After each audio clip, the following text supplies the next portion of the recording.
মান্দা উপজেলা নিয়ে গঠিত নওগাঁ ৪ আসন্ন নির্বাচন নিয়ে এরই মধ্যে প্রার্থীরা বিএনপির নেতাকর্মীদের বিরুদ্ধে ভয় ভীতি ও হুমকি দেওয়ায় অভিযোগ করেছেন। তবে বিএনপির প্রার্থী অভিযোগ অস্বীকার করে জানান সব দলের অংশগ্রহণে ভোট হবে উৎসবমুখর। তন্ময় ভৌমিকের তথ্য ছবিতে প্রতিবেদন। নওগাঁ ৪ আসনে মনোনয়নপত্র জমা দিয়েছিলেন ৭ জন প্রার্থী। এর মধ্যে ৫ জন প্রার্থীর মনোনয়নপত্র বৈধ হয়েছে। বৈধ প্রার্থীরা হলেন বিএনপির ইকরামুল বারী টিপু, জামায়াত ইসলামের খন্দকার আব্দুল রাকিব, জাতীয় পার্টির আলতাফ হোসেন, ইসলামী আন্দোলনের সোহরাব হোসেন এবং সিপিবির ডাক্তার এস.এম. ফজলুর রহমান। মনোনয়ন বৈধ হবার পর নানা কায়দায় চলছে প্রার্থীদের প্রচার। যদিও ২২শে জানুয়ারি পর্যন্ত নির্বাচনী প্রচারে বিধিনিষেধ রয়েছে। ইতিমধ্যে জামায়াত ইসলামী এবং জাতীয় পার্টির প্রার্থী বিএনপি প্রার্থী ও নেতাকর্মীদের প্রচারে বাধা দেওয়ার অভিযোগ করেছেন।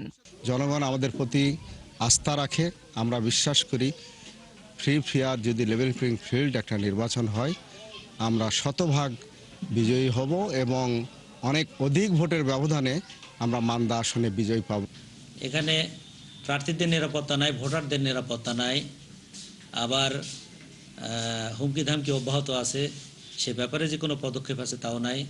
আবার মনে হচ্ছে যে এটা রাজনৈতিক দল, কিছু কিছু রাজনৈতিক দল রাষ্ট্র ক্ষমতায় থেকে নির্বাচন করতেছে, এরকম মনে হচ্ছে।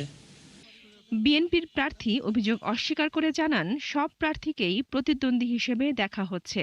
তাদের অংশগ্রহণে ভোট হবে উৎসবমুখর।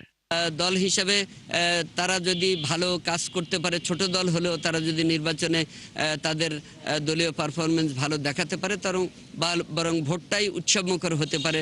ভোটাররা জানান এলাকার শিক্ষা ব্যবস্থা, রাস্তাঘাটের উন্নয়নে যে প্রার্থী কাজ করবেন তাকেই ভোট দেওয়া হবে। যতখানি উন্নতি হওয়ার কথা সে উন্নতি নাই। আমাদের সবচেয়ে বড় প্রয়োজন হলো নদী খনন। মান্দাতে রাস্তাঘাট, ব্রিজ, স্কুল এখানে মেরামতের কাজ করতে হবে। এবার আমরা আশা করতেছি যে আমরা ভোট দিতে পারবো।